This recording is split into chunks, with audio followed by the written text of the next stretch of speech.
አሰላሙ አለይኩም ወራህመቱላሂ ወበረካቱ። ውድና የተከበራችሁ የተስፋይቶ ቤተሰቦች እህት ወንድሞች፣ የቻናሌ ተከታታዮች በሙሉ እንዴት ናችሁልኝ? ደህና ናችሁ ሆይ? እኔ አልሐምዱሊላህ ደህና ነኝ። ዛሬም እንዴት ተለመደው በህይወት ዙሪያ ነው ይዤላችሁ የመጣሁት። ሀባይብ ህይወታችንን ያጠፋነውን ጥፋት ሁሉ በህይወታችን እንዴት እናስተካክለው የሚል ነው ዛሬ ይዤላችሁ የቀረብኩት ማለት ነው። ሀባይ ወደ ርዕሴ ከመግባቴ በፊት ሰብስክራይብ ያደረኳችሁ እህት ወንድሞቼ በቅንነት መልሱልኝ። ሰብስክራይብ እየተመለሰልኝ አይደለም፣ ቪዲዮአችሁን እያየሁ ነው። ሰብስክራይብ አድርጋለሁ። ቢያንስ ከ30 በላይ ሰዎችን ይሄን 2 ቀን አድርጋለሁ። የሎሚ ቤተሰቦች የሆናችሁ ማለት ነው ሀባይ እና በቅንነት መልሱልኝ ማለት ነው። ዛሬ ኢትዮጵያችሁን ያየውላችሁ ለነገ ተነገ ወዲያ ምናምን እንደዚህ ብታውልኝ ወይንም ብትመልሱልኝ ደስ ይለኛል። ሰብስክራይብሽን እያነሳብኝ ስለሆነ ዩቲዩብ ማለት ነው ሀባይብ። ከዛ በተረፈ ኮሜንት ማስተያየትም ለምትሰጡኝ እቀበላለሁ። ስለሰጣችሁኝ ኮሜንት አስተያየት በጣም አመሰግናለሁ ሀባይቤ። ከጎኔ ሆኖ አመሰግናለሁ። ወደ ርዕሴ ልግባ ማለት ነው። በህይወታችን ያጠፋነውን ጥፋት እንዴት እናስተካክል የሚል ነው። ቀደም ብዬ እንደገለጽኩላችሁ ማለት ነው። በህይወታችን ያለፈውን እንመልከት፣ የሰራነውን ስህተት በልባችን እንመዝን።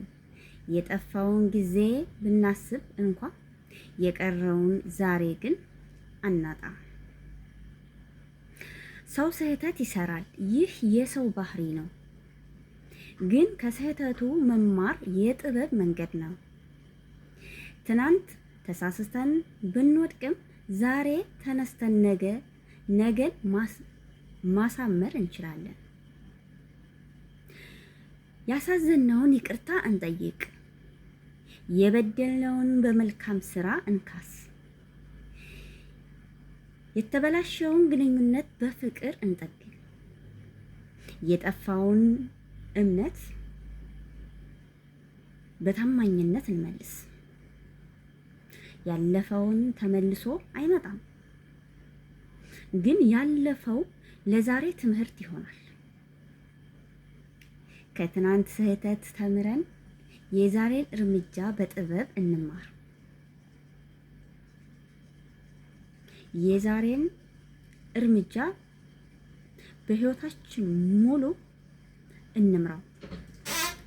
ህይወት ሁለተኛ እድል ስትሰጠን በትናንት እንባ ውስጥ አንቅር።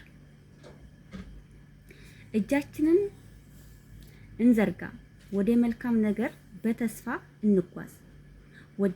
ወደ ተሻለ ህይወት የጠፋውን ሁሉ ማስመለስ ባንችልም የቀረውን ማሳመር ግን እንችላለን።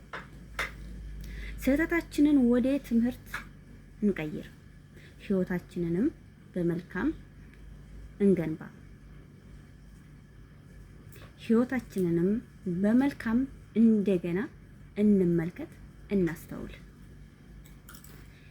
ዛሬ ነው የምንጀምረው፣ ዛሬ ነው የምናስተካክለው። ነገ ደግሞ የተሻለ ህይወታችንን እንድናስተካክል ነገን በተስፋ እንድንጓዝ ሁለተኛ እድል ተሰጥቶናል ይላል።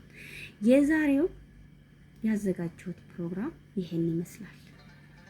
ውድ ወንድም እህቶች ባቀረብኩት በህይወታችን በሚጠፋው ነገር እንዴት ማስተካከል እንደሚችል በዚህ ላይ ያላችሁን አስተያየት በኮሜንት አሳውቁ እላለሁ።